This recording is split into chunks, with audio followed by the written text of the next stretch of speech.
Bonjour à tous et bienvenue pour cette deuxième partie de notre vidéo sur les résultats belges durant le printemps européen. Aujourd'hui je vais vous parler des résultats en double, mais aussi sur le circuit wheelchair et chez les espoirs. Je débute tout de suite avec le double.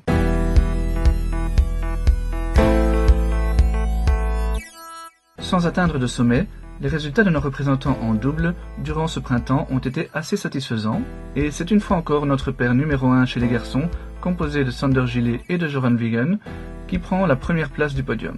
Leur saison sur terre n'avait pourtant pas commencé sous les meilleurs auspices puisqu'ils ont perdu leurs 3 premières rencontres à Marbella, à Monte-Carlo et en qualification du tournoi de Barcelone. Mais ils se sont bien repris en atteignant la finale à Munich, puis, surtout, en se hissant en demi-finale à Madrid. C'est la première fois de leur carrière qu'ils atteignent ce stade lors d'un Masters 1000, où jusqu'ici ils n'avaient jamais dépassé le deuxième tour. Sur leur route, ils prennent tout de même la mesure de la 4e tête de série du tableau, la paire Dodig-Polasek. Ils s'inclinent ensuite au premier tour de Rome, mais de justesse face aux futurs finalistes. Leur préparation pour Roland Garros subit un contretemps avec une blessure au genou pour Joran, qui les pousse à renoncer à leur quart de finale à Parme. Ils arrivent donc à Paris avec quelques inquiétudes, mais parviennent tout de même à franchir 2 tours assez tranquillement. Leur parcours a malgré tout un petit goût de trop peu, car leur tableau s'était dégagé et ils avaient une belle possibilité de se hisser au moins dans le dernier carré. Mais la paire Andujar-Martinez s'avère trop forte au 3e tour. La deuxième place va à Elise Mertens, ce qui n'est pas vraiment une surprise non plus. Encore que la Limbourgeoise a eu besoin d'un peu de temps à digérer son changement de partenaire après le retrait d'Aryna Sabalenka. Elise a tout de même remporté un nouveau titre à Istanbul avec une partenaire transitoire, Veronika Kudermetova. Mais ses premiers pas avec Su Weicei n'ont pas franchement été convaincants. Tant à Madrid qu'à Rome, le nouveau duo a en effet été battu dès son entrée en lice. Les choses se sont mieux passées à Roland Garros où elles ont eu le temps de trouver leur marque avec 2 premiers matchs plutôt faciles. Au 3e tour, elles ont affronté une paire formée par la tenante du titre en simple Iga Swiatek et la grande spécialiste de double Bethanie Mattek-Sands. Face à ce redoutable duo, elles ont failli l'emporter, mais ont calé alors qu'elles menaient 5-1 au 3e set et malgré 7 balles de match en tout. Malgré tout, ce match est encourageant et on a hâte de revoir la paire belgo-taïwanaise sur gazon. Notre 3e joueuse de double est Kimberly Zimmerman, en progrès constant dans la discipline depuis plusieurs années.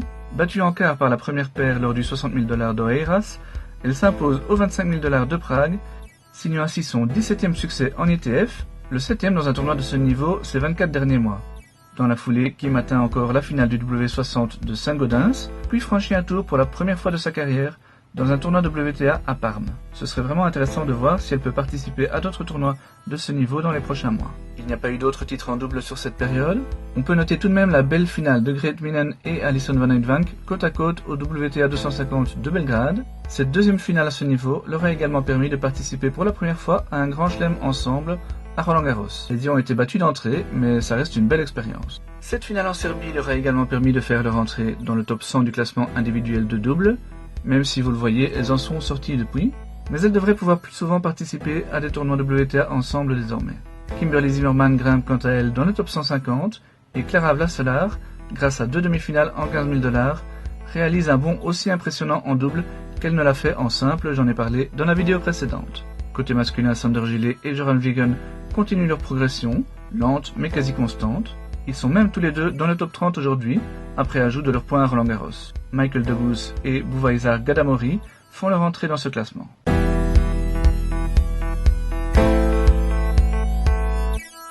Le circuit de tennis en fauteuil est toujours privé de 2 tiers de ses tournois au moins, mais 3 joueurs belges ont pu pratiquer leur art durant ce printemps, donc c'est suffisant pour faire un podium.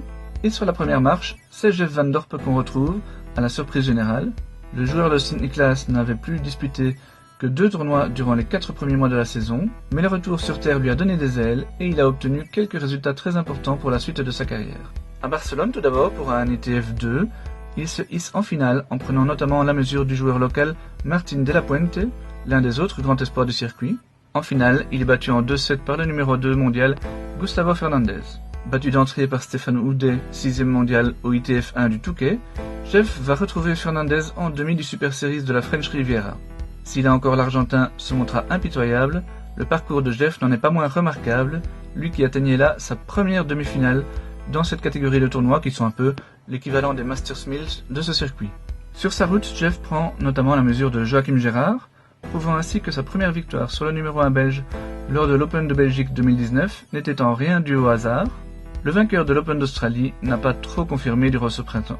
Lui aussi battu par Stéphane Houdet au Touquet, au deuxième tour, il tombe d'entrée à Roland-Garros dans un remake de la finale de 2020 face à Alfie Hewitt. Et puis il y a cette défaite face à Jeff dans le sud de la France. Joe traverse donc une passe un peu moins bonne, mais il aura sûrement soif de revanche à Wimbledon. Enfin, le troisième joueur est Stan de Vries, qui a disputé 3 futurs durant le printemps, 1 en Pologne et 2 en Croatie. Dans les tableaux principaux, il n'a remporté qu'un seul match, lors de sa première semaine à Zagreb, mais lors de la seconde, après sa défaite d'entrée dans le tableau principal, il s'est hissé en finale du tableau de consolation. Et ces quelques résultats lui permettent de faire son entrée dans le top 200 du classement, pas mal pour un joueur né en 2001. Il n'y a d'ailleurs que 15 joueurs nés après l'an 2000 devant lui au classement. Parmi ceux-ci, il y a évidemment Jeff Van Dorp, dont le beau parcours durant cette période lui permet de prendre une place au classement et même vraisemblablement une deuxième lors du classement de la semaine prochaine, car les points de sa demi-finale en Super Series ne sont pas encore ajoutés ici. Et en termes de points justement, il n'est vraiment plus très loin du top 10 maintenant, et pourrait y faire son entrée durant l'été s'il continue sur sa lancée.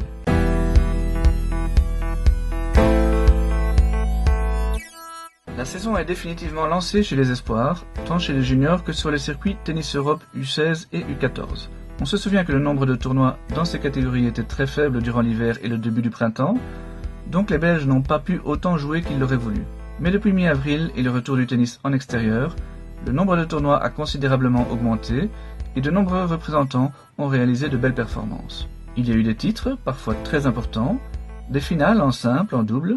C'était donc compliqué de départager 3 joueurs, car ils étaient bien 5 ou 6 à mériter une place sur ce podium. Et j'ai décidé de mettre sur la première marche Martin Katz, bien qu'il ait réalisé ses meilleurs résultats essentiellement en double durant cette période. Alors bien sûr, il ne s'agit pas de mettre les résultats en double au même niveau qu'en simple, surtout chez les juniors. Beaucoup de joueurs et joueuses considèrent juste cette épreuve comme un entraînement supplémentaire, mais les résultats de Martin sont tellement bons que j'ai quand même décidé de le placer sur cette première marche. En simple, ses résultats n'ont pourtant pas été au même niveau. Le seul tournoi où il a vraiment bien joué était le grade 2 d'Askovo, où il n'a été battu qu'en demi par le futur lauréat de Roland-Garros. Par la suite, le Brevançon a connu 3 défaites d'entrée lors des grades 2 d'Oberpullendorf et de Tribus-Winkel, ainsi qu'à Roland-Garros. Mais en double, il a tout simplement remporté les 2 grades 2, signant ainsi ses 4e et 5e titres dans la discipline. Puis il s'est rendu à Paris où, après sa sévère défaite en simple, il s'est frayé un chemin jusqu'en finale en double. Il a même pris sa revanche en demi sur son bourreau en simple. Ce n'est pas si courant de voir un Belge briller en Grand Chelem Junior, même en double, donc cette première place est entièrement méritée. En deuxième position, j'ai mis Anne van de Winkel pour une série de 3 gros résultats en grade 2. Cette série a commencé fin avril à Askovo en Bulgarie, où elle a remporté son 5e titre chez les juniors, le 2e en grade 2. 2 semaines plus tard, en Allemagne, elle a aligné encore une finale et une demi à ce niveau, et arrive en forme à Roland-Garros. Et de fait, à Paris, elle a facilement franchi le premier tour, avant de passer tout près d'une belle victoire sur la favorite locale, Océane Babel. Une défaite difficile à encaisser, bien sûr, mais certainement une expérience en plus pour Anne qui lui servira par la suite. Sofia Kostoulas a obtenu un peu moins de résultats que Anne, mais à un niveau supérieur puisque c'était lors de 2 grades 1. C'est à Plovdiv mi-avril que notre numéro 1 junior a débuté sa saison sur ce circuit, après avoir tenté plusieurs fois sa chance chez les adultes durant l'hiver. En Bulgarie, elle s'est hissée en finale sans perdre un set, avant de s'incliner en 3 manches face à la grecque Laki. Elle s'est consolée en double en remportant le titre, son 2e dans cette discipline en junior. Battue d'entrée dans un grade 2 la semaine suivante, elle a encore atteint les quarts d'un grade 1 en République tchèque avant de se rendre à Roland-Garros. À Paris, elle est malheureusement retombée sur l'acquis au second tour, et malgré le gain de la première manche, elle s'est inclinée au tie-break du 3e. Dommage car Sofia était tête de série numéro 5 et avait de grandes ambitions dans ce tournoi. Les tournois Tennis Europe ont repris donc, je l'ai dit, et Emilien Demanet en a profité pour s'illustrer en s'imposant lors du catégorie 2 des moins de 16 ans à Maribor. Alors qu'il n'avait pas pu disputer le moindre tournoi depuis plus de 6 mois, le Namurois a remporté son tout premier tournoi dans cette catégorie dès son retour, ce qui est une fameuse performance. D'autant qu'il n'a pas perdu le moindre set en route. La semaine suivante, toujours dans la même ville slovène, Emilien se hissait encore en quart de finale. Ce double résultat devrait le mettre en confiance avant de se lancer sur le circuit junior à temps plein cet été. Retour chez les juniors justement avec Alexander Blocks qui poursuit sa progression fulgurante depuis le début de la saison. Après un premier titre en grade 5 durant l'hiver, une première finale en grade 3 au début du printemps, il a cette fois atteint sa première finale en grade 2 à Hammamet. Sur sa route, il n'a pas perdu le moindre set et il avait aussi déjà atteint un quart à ce niveau un peu plus tôt à Oberpullendorf. La vitesse à laquelle il s'est acclimaté au plus haut niveau junior est vraiment impressionnante. Notre numéro 1 des espoirs 2020, Pierre-Yves Bailly, n'a débuté sa saison qu'en mars et n'a donc pas été évoqué dans nos 2 premières vidéos. Très rapidement, il a atteint une demi lors d'un grade 1 à Plovdiv. La suite s'est un peu moins bien passée puisqu'il a perdu au 2e tour du grade 2 d'Askovo ainsi qu'à Roland-Garros. Comme Martin Katz, Amélie Van Impe et Tilwit Di Girolami ont surtout brillé en double durant ce printemps avec un titre au grade 1 de Bitom et des finales au grade 3 d'Istanbul et grade 2 de Tribuswinkel. En simple, Amélie a également disputé une demi en Turquie. C'était toutefois insuffisant pour les 2 jeunes filles pour viser une qualification pour Roland-Garros ou Wimbledon. Surtout active jusque-là dans les grades 4 et 5, Noah Mer a atteint sa première demi-finale en grade 3 à Megrine mi-avril. Par la suite, il a atteint la finale au même niveau, mais en double à Tallinn. Il poursuit donc sa montée vers le top 100. Né en mars 2006, Sébastien Kowap avait surtout brillé chez les U14 avant cette année, mais sa transition vers les juniors est très intéressante. Après une bonne tournée en Inde durant l'hiver, il a aligné des quarts de finale au grade 4 d'Adasi et grade 5 de Jurmala en avril. Parti ensuite disputer des épreuves à Tbilissi, il atteint encore un quart la première semaine, puis se hisse carrément en finale de la deuxième, en simple et en double. Sara Pantelic n'avait pas encore dépassé les quarts de finale en junior. C'est désormais chose faite lors d'un grade 5 à Windhoek en Namibie, où elle s'est hissée en finale avant malheureusement de devoir abandonner. Elle a ensuite atteint une autre finale, mais en double à Bizerte. Dans les catégories d'âge inférieur, Emilien Demanet n'a pas été le seul à briller. Alors qu'elle n'est que première année U14, Anastasia Eusegums a démontré de belles qualités en atteignant un quart aux catégories 3 de Majorque, puis une demi à celui de Szczecin, où elle s'est imposée en double. Fin mai, elle a remporté son tout premier titre international à ce niveau à Mostar, en simple et en double.